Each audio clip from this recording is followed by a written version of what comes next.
I think we've all experienced slumps before. We had a time frame where we just weren't ourselves. We started playing worse, but sometimes there's something else that's even worse than slumping, which is burnout. Imagine that burnouts are pretty much slumps times 10. You stop enjoying the game completely and you likely hate the situation you're in since you are likely spending a lot of time playing. In order to prevent and fix burnouts, we first need to understand what are the stages of burnout. You start by being highly ambitious or motivated, having a lot of drive for whatever goal you have, be it improvement or ranking up. You are good at this stage. You start to push yourself to work extra hard. You've been doing well during the first stage, so you start doubling down on your work and you spend maybe 2 extra hours on Valorant because of that. You have a few days where you're playing a bit worse than you usually do, and you are aware of that. This is where the main mistake happens, but I'll come back to this later. With the added time allocated to Valorant, you likely cut from other necessities such as sleep, refreshing on another game, spending time with friends, and so on.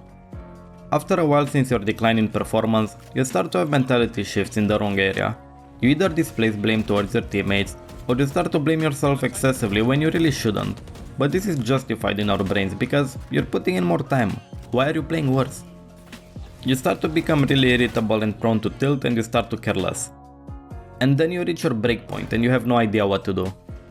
Now here is where most people either find themselves in a limbo where they've accepted their fate or they quit the game.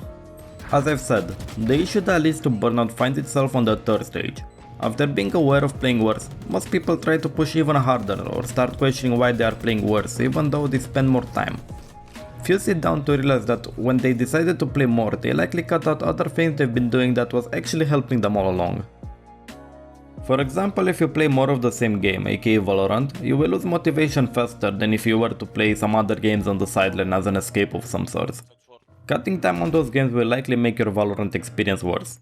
That's because you do not have any other place to discharge basically. An even worse thing that you could have done was cut sleep hours. I've already talked about this in my consistency guide. If you do not have high quality sleep that's at least 8 hours long, you will suffer from lower cognitive functions, which means worse decision making. And Valorant is all about decision making. Another thing that you could have cut was time with friends, which just like the games thing, it cuts another place to discharge.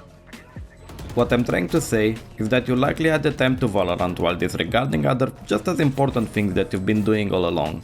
And now that you start to see that you play worse, you start to stress yourself out and panic.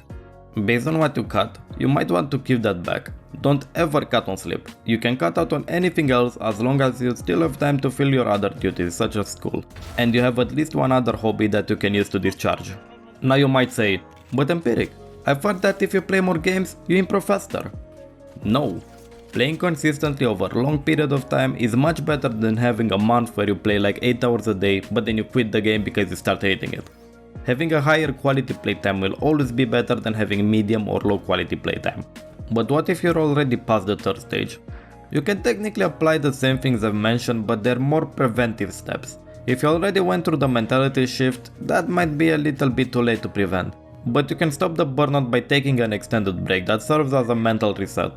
Depending for how long you've been in this burnt out stage, I'd usually say that at least 1 week where you don't even know that Valorant exists is okay. If you've been burning out for a very long time, however, it's gonna be really tough to bounce back, but it can be done. You might need to take an even longer break, like 2 weeks or something like that. And in those 2 weeks, you need to find something that makes you happy, spending time with friends, spending time with family, finding a new hobby, anything that helps you reset your mental, and only then you can come back to Valorant with a fresh outlook. And no, before you ask, your skill level will not drop after just 1 week of inactivity. It might drop slightly after 2 weeks, but that's more between the lines of being rusty and it shouldn't take you more than 2 to 3 days to be back in form. And even better because of your now refreshed mindset. Skill level only really starts to drop slightly after a month break, but even then it's more about the rest of the player base getting better rather than your skill dropping. Here's a list of things that you can do to help you get past the burnout easier while you're in your break. Exercise. Exercise is known to help with stress, which is the main thing about burnout. Just like the doctor tells you, 30 minutes a day of exercise goes a long way. Find a repeatable, consistent hobby that you can always go to when you're feeling stressed or tilted. This can be really anything, playing an instrument, playing another game, gardening, pick your poison. Just make sure that it's something that relaxes you. Get a consistent sleep pattern. What matters just as much as getting 8 hours of sleep is when you get those hours of sleep.